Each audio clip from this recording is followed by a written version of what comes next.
Assalamualaikum warahmatullahi wabarakatuh.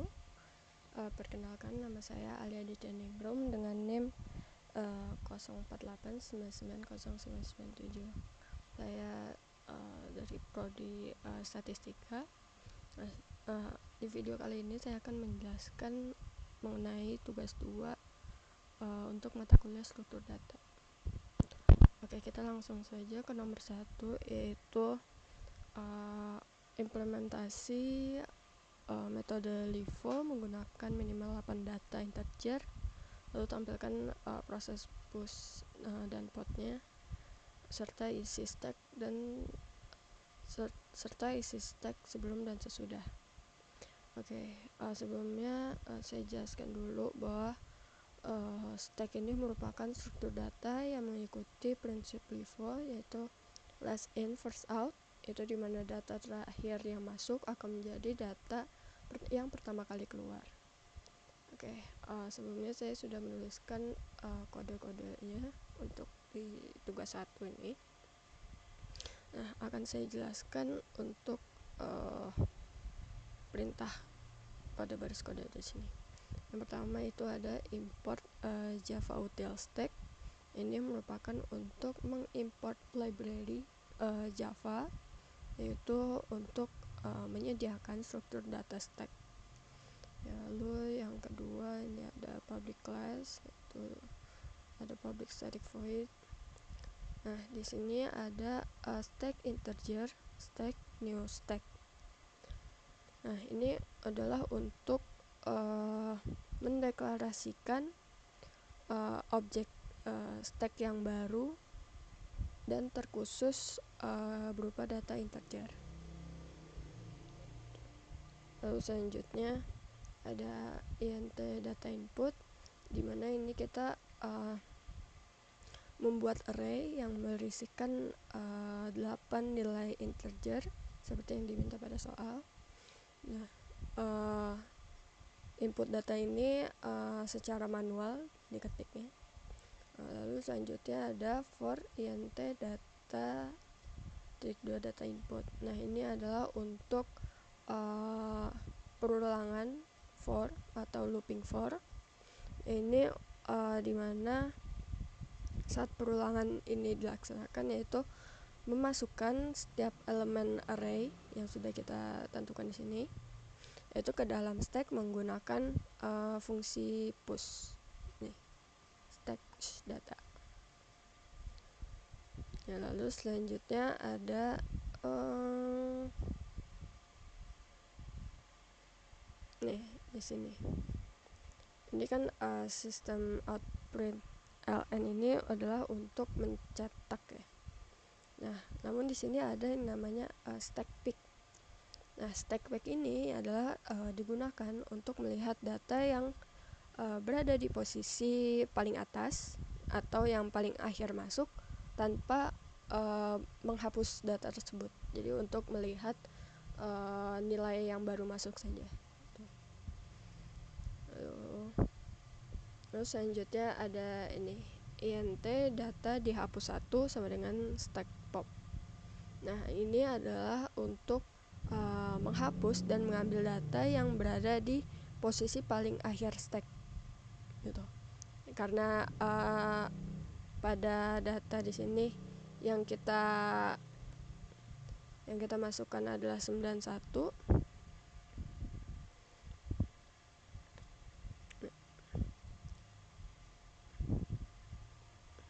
Nih, jadi int data dihapus 1 sama dengan stack pop ini adalah untuk menghapus data yang berada di posisi paling akhir dia dimasukkan.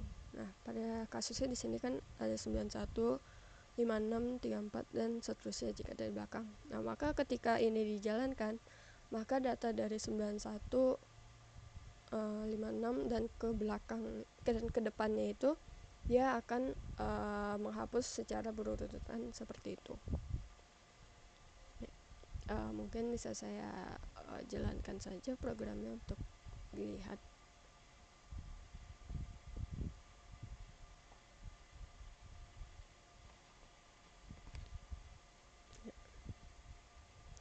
Jadi bisa kita lihat bahwa push data di sini itu dia dimasukkan secara berurutan 12, 45, 7, 23 seperti yang sudah kita masukkan di sini.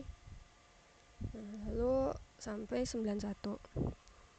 Nah, ini kita cetak untuk isi stacknya sebelum proses dihilangkan. Nah, lalu di sini kita juga tahu data teratasnya itu adalah 91. Itu data paling terakhir. Nah, untuk proses pop di sini nih seperti yang tadi yang data dihapus 1 itu pop data pertama nih bahkan 91, terus pop data keduanya itu dia 56. Lalu sesudah proses pop maka kedua angka tersebut akan hilang gitu. Dan data teratas saat ini yaitu 34 ya. Mungkin saya akan jelaskan konsep LIFO ini dengan perumpamaan ya. Seperti kita bayangkan berupa tumpukan piring, di mana piring yang terakhir ditaruh di atas tumpukan itu merupakan piring yang harus diambil pertama kali jika tidak ingin tumpukan piring tersebut jatuh. Tuh. Nah, pada kode di atas ini seperti contohnya itu 91, 56, 34. Nah, ini data akan diambil dari belakang. Gitu. Nah, untuk analisis kompleksitas waktunya, bahwa pada di sini itu ada push dan pop. Push itu adalah untuk memasukkan atau insertion, yaitu karena data selalu ditambahkan secara langsung di posisi paling atas tanpa menggeser data-data yang lainnya. Lalu untuk pop itu adalah untuk deletion, itu karena data selalu diambil langsung dari posisi paling atas gitu. Oke, selanjutnya kita ke soal nomor 2. Nah, pada soal nomor 2 itu ada mengimplementasi metode FIFO itu dengan data minimal 8 data integer dan tampilkan proses enqueue dan dequeue serta isi sebelum dan sesudah prosesnya. Oke, yang pertama ada import Java linked list dan sebelum ini izin saya jelaskan dulu untuk pada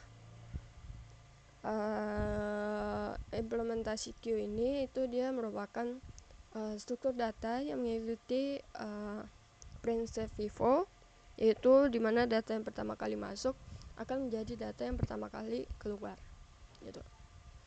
Lalu di sini saya akan jelaskan untuk kodenya. Ada import Java util linked list dan import Java util queue. Ya, ini adalah library dari Java, yaitu untuk queue ini dia merupakan sebuah interface. Lalu untuk pengimplementasinya itu dia membutuhkan kelas seperti linked list gitu. Oke, selanjutnya kita ke sini. Queue integer queue sama dengan new linked list, dimana ini adalah untuk mendeklarasikan objek queue baru dan terkhusus datanya itu berupa integer. Lalu di sini ada int data input, sama seperti sebelumnya, adalah untuk memasukkan array, lalu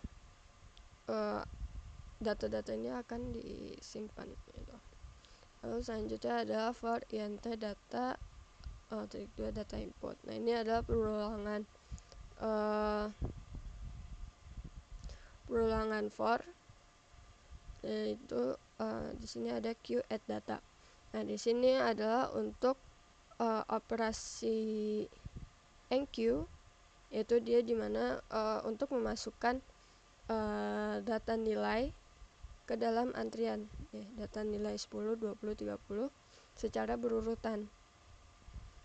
Nah, data baru yang masuk akan diletakkan di bagian paling belakang Lalu selanjutnya ini proses ini untuk mencetaknya, dan di sini ada QPick, yaitu dimana untuk melihat elemennya dari barisan paling depannya tanpa harus menghapusnya. Jadi QPick ini kita melihat data dari depan. Lalu di sini int data keluar 1 sama dengan qpoll, yaitu dimana proses the queue dijalankan. Nah, proses the queue ini apa sih? Itu adalah untuk menghapus atau mengambil elemen dari barisan paling depan. Gitu. Karena di sini data yang paling depan itu 10, 20 dan seterusnya. Nah, data angka 10 ini merupakan data yang akan menjadi pertama kali keluar gitu. Dia mungkin bisa dijalankan saja untuk melihat prosesnya.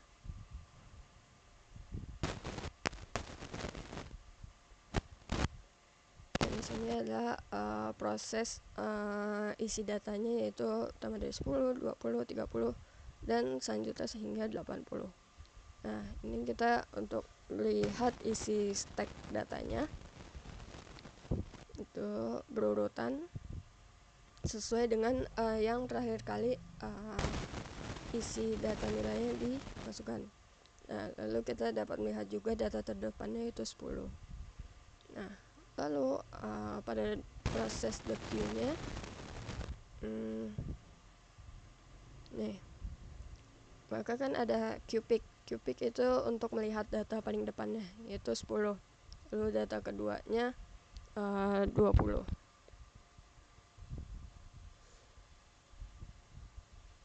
Maaf saya ini data terdepannya 10. Lalu pada proses the queue itu untuk mengeluarkan nilai dari array di sini. Itu data pertama ialah 10 dan data kedua itu 20. Lalu setelah proses the queue dijalankan, maka data nilainya akan menjadi dimulai dari 30 sampai 80. Dan data terdepannya yaitu 30. Nah, itu untuk konsep Vivo sendiri, jika saya jelaskan menggunakan perumpamaan, itu dia persis seperti saat kita sedang mengantri di sebuah kasir gitu. Nah, orang yang pertama kali datang akan dilayani terlebih dahulu. Orang yang baru datang ini dia akan masuk ke barisan di paling belakang gitu. Nah, pada kode ini angka 10 itu dia merupakan orang yang pertama kali baru datang, dan 80 ini merupakan orang yang paling terakhir datang gitu. Jadi maka angka 10 ini akan diproses lebih dahulu, lalu bergerak ke 20, 30 dan selanjutnya. Nah, untuk analisis kompleksitas waktunya sendiri, pada soal ini itu ada enqueue dan dequeue, di mana enqueue ini merupakan proses insertion, yaitu data langsung dimasukkan di ujung belakang antrian. Nah, lalu selanjutnya ada dequeue. Dequeue ini merupakan deletion, yaitu untuk menghapus atau mengambil data dari ujung depan antrian menggunakan struktur yang bertipe linked list. Ya, selanjutnya ada nomor 3, yaitu mengurutkan data integer dengan menggunakan metode quicksort. Nah, sebelumnya izin saya jelaskan terlebih dahulu bahwa quicksort ini merupakan algoritma pengurutan yang berbasis divide dan conquer, yaitu atau kita sebutnya bagi dan taklukkan. Nah, ini dia bekerja dengan cara memilih satu elemen sebagai pivot, lalu akan mempartisi array menjadi dua bagian, yaitu elemen yang lebih kecil dari pivot dan elemen yang lebih besar dari pivot. Oke, di sini ada kode yang sudah saya tuliskan terlebih dahulu. Nah, akan saya jelaskan untuk baris kodenya itu ada import Java util arrays, yaitu mengimport library Java. Lalu sini enter data yaitu untuk memasukkan angka-angka nilai ke dalam bentuk array. Lalu di sini ada quicksort data low sama dengan 0, itu data length min 1. Nah, ini maksudnya adalah untuk memanggil fungsi pengurutan dengan parameter array. Nih, parameter dari sini. Nah, indeks awalnya itu merupakan 0 dan indeks terakhirnya itu 7. Nah, karena dia kan berjumlah 8 data ya. Jadi 0, 1, 2, 3, 4, 5, 6, 7. Tuh. Nah, lalu selanjutnya di sini ada untuk menjalankan quicksortnya. Nah, di sini ada perlogikaan menggunakan if low kurang dari high. Nah, ini merupakan kondisi yang mendasari quicksort ini, yaitu jika ada indeks awal yang sudah berpapasan atau melewati indeks akhir, nah proses pembagian akan berhenti. Oke, di dalam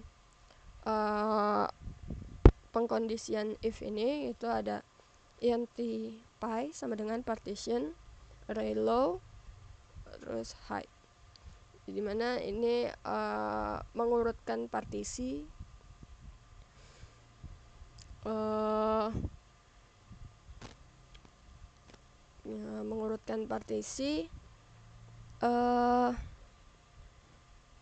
untuk menyusun ulang elemen dan mengembalikan titik batas indeks pivot.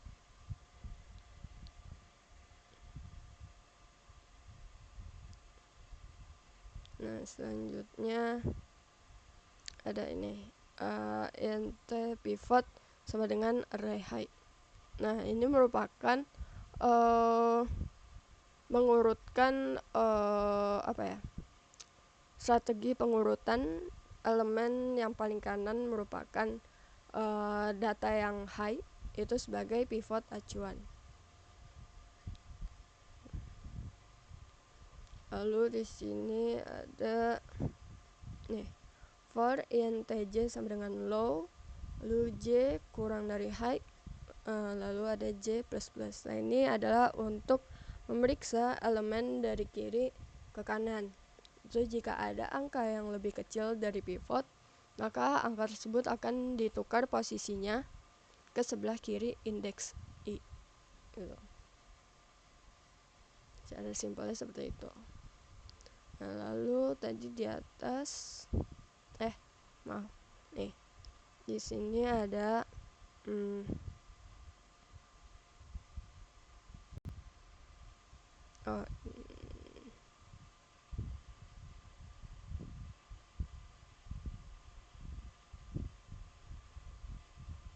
di sini.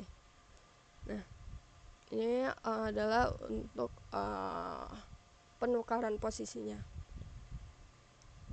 dimana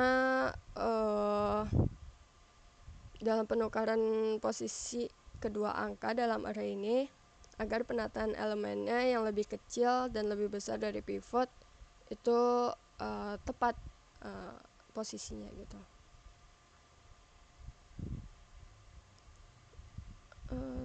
Nih di sini juga ada fungsi quicksort array low itu pi kurang dari 1. Nah, ini adalah untuk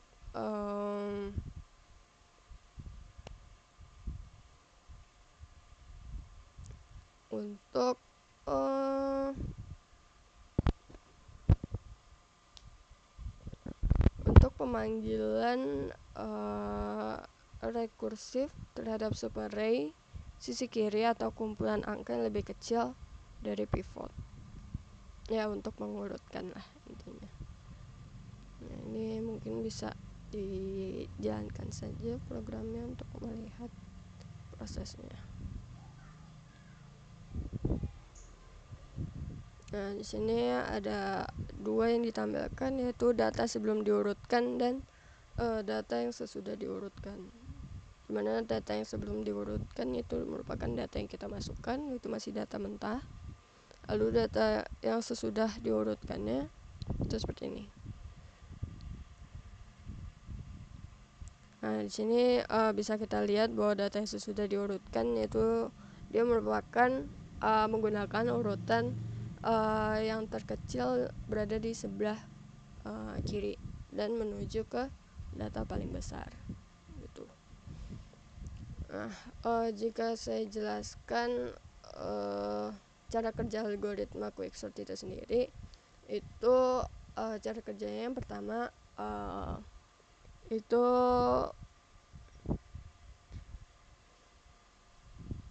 yang pertama pilih pivot, yaitu di mana algoritma akan mengambil satu elemen acuan di kode ini sebagai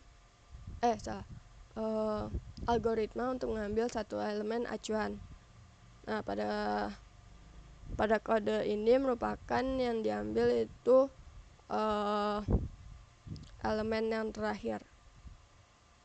Nih, 12 ini yang menjadi data pivotnya. Lalu yang kedua ada partisi, yaitu dimana semua elemen yang nilai lebih kecil dari pivot akan dipindahkan ke sebelah kirinya dan elemen yang lebih besar akan ditaruh di sebelah kanannya. Gitu. Lalu yang ketiga ada rekursi, yaitu dimana langkah 1 dan langkah 2 dijalankan secara terus menerus.